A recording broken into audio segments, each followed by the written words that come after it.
back for another episode of the Marketing Mindset. And today I want to talk about the fact that everyone's kind of completing the summer season now. And I think it's a couple more weeks here. Things will slowly start to wind down as we get into the fall. I think this is probably a good time for folks to really start to think about ROI with regard to marketing. And I would love for you to walk us through some key things that folks should be taking a look at. And maybe we can start with what you discovered this season. Yeah. Yes. So this is a little bit of some lizard tea spilling episode in terms of what we were able to accomplish for our partners. Did you say tea spilling? Tea spilling. Yeah. Spill a tea. That's a new one to me. I guess that's a Southern term. No, come on. You spill the tea. That's like the gossip, right? I never heard that. Come on, Paul. I'm going to catch you up. I got to catch you up, boss. I'm pretty sure that one's not even relevant. Hey, listen, anymore. where I come from, no one drinks tea, so no one's spilling it, I guess. So, okay. Fair enough. Let's spill some tea today. We're going to spill some tea. We're going to spill some tea, some digital marketing tea, for the things that we've seen, I guess, inside of the season. And I think probably the best way to start the conversation is, we've addressed this, in a couple of different episodes. In fact, I think the episode that will drop before this one talks about customer lifetime value. So everybody kind of hold that in your mind. One of the things that is very clear to see, because I used to be on the other side, on the service industry side, working with a digital marketing company to generate leads for our family's business, right? But it's very different now. And one thing that I have definitely come to clear grips with, right, is there's a big kind of mindset shift that clients, I don't know if they'll ever have it. I could, when I was working at Killingsworth, I certainly didn't have it. I thought some parts of the month, my digital marketing company is sending me shittier leads, and sometimes they were sending better leads, right? The truth is, those things marginally improve over time. They don't really slide backwards unless there's some kind of big hiccup in the search algorithm, right? Largely what happens, that a digital marketing company is responsible for is the conversion costs, right? The conversion cost, a conversion action for a digital marketing company is, for the service industry, is a phone call that lasts longer than 30 seconds or a form that gets filled out, right? Those are things that we have incredible control over, right? What we gain control over time is the quality of those leads. How close to the bottom of the funnel is this lead? Is this person really looking for service? Are they price shopping? Are they in my geographic region? All that kind of stuff. So I guess the first place to start would be conversion costs at the end of this season. We've seen, I pulled some data points from our, I'm armed. Armed with data today. I like it. I'm always armed with data. Great. We've got a spectrum of what our conversion costs were. There are some markets, last month in particular, that had a conversion cost which is insane to me. I don't know how we did this. I don't want anybody to get too excited. $14.14 for a phone call or a form fill. Can you imagine how many PCOs would trip over themselves to get a phone call that costs $14 that they could close into a $500, $600 contract? But so that's the bottom threshold. It's much more common for some of these to see them in the high 20s, low 30s, right? But then the top that we saw last month in a contentious market was $80.45. So that's kind of the range of conversion costs that we have seen as we walk out of the season. Lows in the high 20s, early 30s. There's that weird ass outlier, $14 outlier, right? That's a bloody miracle. But then, at the highs, in a contentious market where everybody's fighting, and there's plenty of pest control companies and the market is dense and growing, like Charlotte, like Phoenix, like New York, right? These are markets where there are so many PCOs and a growing market. And so these are intense markets. The conversion costs usually rise there. So that's kind of the range that we saw for those two. So let me ask you real quick. So what you're telling me is, if a conversion cost is $30, that's how much, is that your total marketing spend divided by the number of inbound calls that you get that last more than 30 seconds? Form fills. Okay. Calls and form fills. That's exactly right. And this is what I want to say. This is why this is kind of an amendment to that. This is really significant. Some of the reason I think that we've been able to see conversion costs that we're looking at right now. No, I say it confidently. I know my boy over there at Google is watching our video, right? Mm-hmm. We were so fortunate. I do not know how the stars aligned. Okay. But, our friend who helped us refine our campaigns this year and perfect our forecasting tool, which is what we offer to our partners right now. He actually came from the door-to-door world. Okay. He came from door-to-door for pest control, before he started working for Google, right? So he's intimately familiar with the like the lay of the land, in terms of paid search for digital marketing for pest control companies to begin with, right? So I don't know how it's fortuitous. We lucked into this guy, and we found out through LinkedIn that we had mutual connections, and we were like, wait a minute. And then we started talking to each other offline. Like, wait a minute, you know this person. How do you know this person, right? And I know this person because I used to do door to door at I think it was Aptive. But he is, and his team were one of the reasons we were able to refine the process to get the kind of conversion costs that we're looking at and the forecast tool that we're looking at. So I don't want to blow smoke that this is the Matt Rogers show or the Lizard show, right? Our stuff got refined with incredible help over on Google, which is why we have what we have for our clients and why they're loving it. They've had a good season. Well, you've told us what your range of cost per conversion is, but I mean, what does that look like vis-a-vis the market? You mean from the DMAs respectively, like low contiguous markets, high contiguous markets? Well, I guess what I'm saying is like, you're giving me this broad range for your clients. Yeah. But like, what about everyone out here that's listening to this? I mean, if I'm doing this myself, what can I expect? Or is that an impossible question? No, it's not an impossible question. And I'll bypass any litigious language by not name dropping. But because of the people that are starting to work with us now, we see the reports from their prior companies. And it is, we're usually about 50% cheaper than, the conversion cost that they're getting elsewhere. And that's on the low end. Some of our partners are like 75% more expensive, and they thought we were actually selling them some snake oil, when we were like, no, our conversion costs are around here in your market, right? We are definitely seeing 50 to 75% more on conversion costs for some of our competitors that are playing around in the same space. I know that's like a dicey thing to say. It makes it sound like I'm like showboating or something like that. It actually surprised the shit out of me in 2024. I wasn't expecting, everything just kind of lined up, man. I wasn't expecting to see some of the results that we have. So it just kind of is what it is. We see it all the time. We're closing a new client right now that is 70% more on the conversion costs on average that they see currently, with only 1.7x return on investment. And that's heartbreaking. That's real heartbreaking. So if the range is, 14 is obviously astronomically outlier, expensive, crazy, 80 fluke. Right. So 14 to 80, that's kind of a broad range. Yep. What's kind of a median and perhaps a mean? And then how would I calculate that? And I'm asking you this question because let's say I'm doing this myself in-house.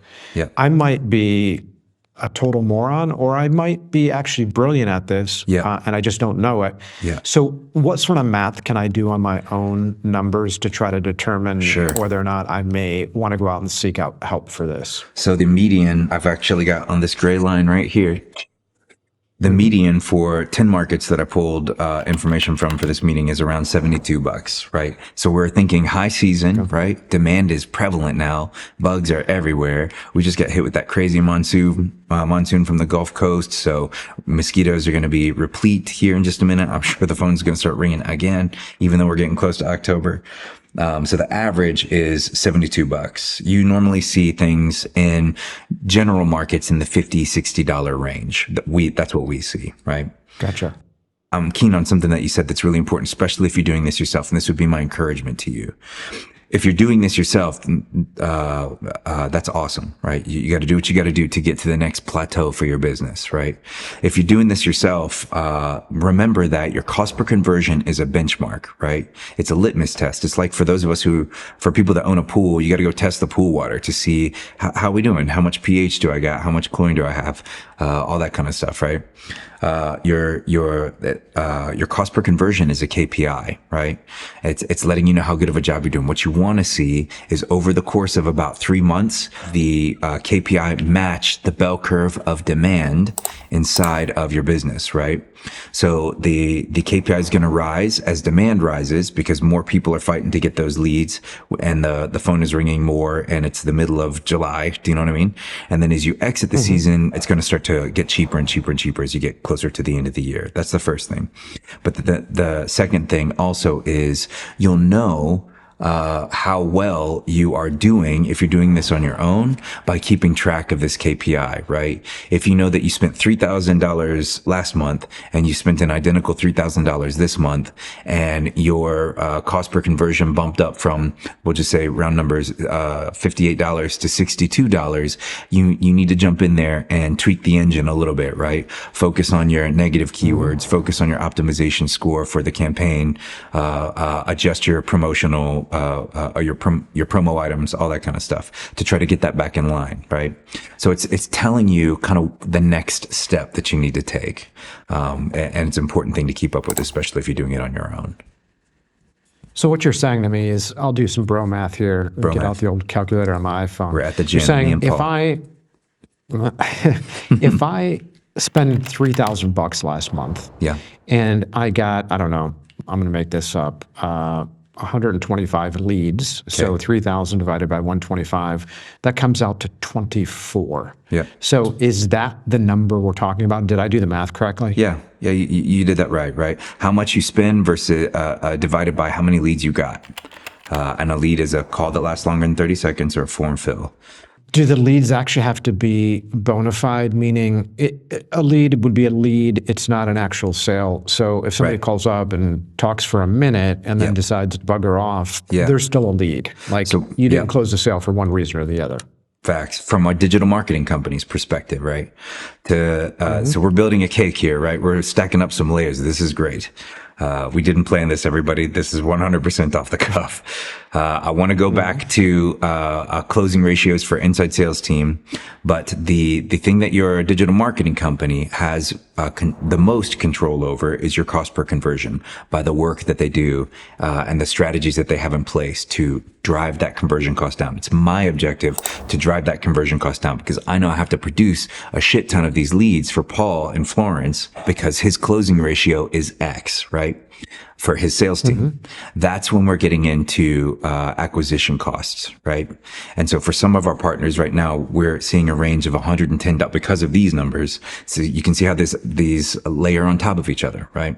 We've got our conversion costs, which we're working on, and we've got the quality of the leads, which is improving over time. The older, it's like cooking with a cast iron skillet for those people who need a picture, right? When you cook with a cast iron skillet, you need that skillet to be seasoned, right? It's got to have the oils in it from previous times that you've used it. Same thing with Google Campaign. It's got to have conversion data from being used over time to get better, right? So some of these companies that are like starting and stopping and all this crap, they are getting in their own way. Okay. So these things are improving over time. But then we're going, I'm over in Paul's world now, right? I'm working with Paul's inside sales team to close down these leads that we're producing, right? And Paul's closing ratio might right now be around 50%, right? Which is kind of standard there are some tools out there, really great tools, out there, that people are using to improve their quality scores, automate processes, all that kind of stuff.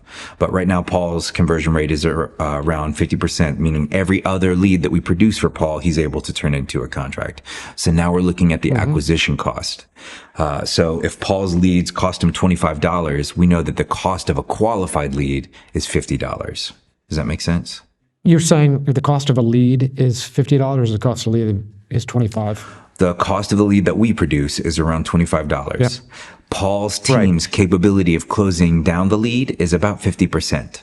So we have to produce 2 leads to get him to close one of them. I see what you're saying. So my customer acquisition cost in that particular case would be $50. Right. on average, Yeah. right? Because I'm paying 25 per lead, I'm closing half of them. It's costing Yeah. me $50 to get each Yes. customer. Okay. Right now, generally across the board for the people in the 50% range, the acquisition costs that we've seen this month are float between $110 to $152. I think it was the top one that we saw in that $50 range. So if you think about it from business owner's perspective, especially for PCOs, if you know that contract costs you $600, salaries, all these things get walked off on it, and it costs you $150 to get that $600 in return, you've made money in your first year, right? But then also you will realize that full contract value the second year as well without your digital marketing costs. So that cost per acquisition is a pretty good, it's a pretty significant number. My buddy, shout out Eric Bassett, helps us kind of refine our processes internally for getting customer acquisition costs for our partners. Why do these guys do door to door if they can pay $110 per customer? Well, which I know they're paying a lot more on the doors. Right. Well, there is a partner that we're working with right now that's very hush hush about stuff, for example, and they have an aggressive growth strategy. Aggressive, okay, and they're not like Mike Rogers. They're not like Killingsworth. Mike Rogers he said in that first interview he did for you, he said, "People think I got rich when I sold the company. I've been rich this whole time." I remember that. Yeah. There are business owners like that want to control their margins and want to enjoy the ride and are taking things slow. Then what I'm learning, especially in the years that we've been working with these companies that are either transitioning out of door to door or are using it in digital marketing in relationship to door to door, there are companies that have a gross revenue goal that they're trying to get to, and they're completely fine making $100,000, in some instances $80,000 a year to get to a $10 million company, right? Because they know when they do call Paul and they do sell that company, that's when they get their payday. So it's the people that use door to door. It's just a mindset shift. They usually want to get their gross revenue ready to sell, right? And they want it aggressive. They're waiting. They have no patience, right? And then there are people like my dad that are like, hell no, I'm not giving the sales guy 110% of the revenue or worse in some cases. I'm going to keep that. And so, it's a mindset shift. All right, so Matt, you're armed with all sorts of data over there that I do not have, but what have you learned from that here in 2024 that's going to inform what you ultimately do in 2025? So we talked about this 3 episodes ago, right? The big data dump from Google kind of started this process, right? How Google has changed. And then also we talked about how Google is focusing on hyperlocal content a couple of episodes ago as well, right? So, we've been building this story as we go, and it's just kind of unfolding. It's pretty wild, but it's one of the significant things for how we are going to be talking to our current clients and future clients going into 2025. I would say, Google's trying to expand. It hasn't shrunken, right? It's trying to expand ways to create conversion opportunities for service businesses. One of the ways that it's attempting to do that we've talked about on the show before, is through focusing on hyperlocal content for Paul's business in Florence, right? And so it wants this hyperlocal content to be placed on your site. It wants this hyperlocal content to be linked to your Google business profile. And therefore, you're going to have your LSA ads pop up at the top of Google.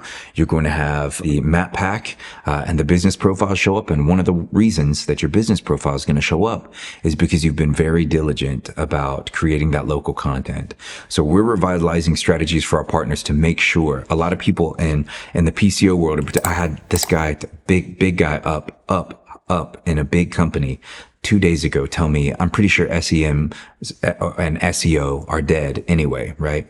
No. 100% no. Okay. If you're listening to this podcast and you think that, the content we're providing you is valuable, this is key, right? SEM and SEO, not dead, not even close.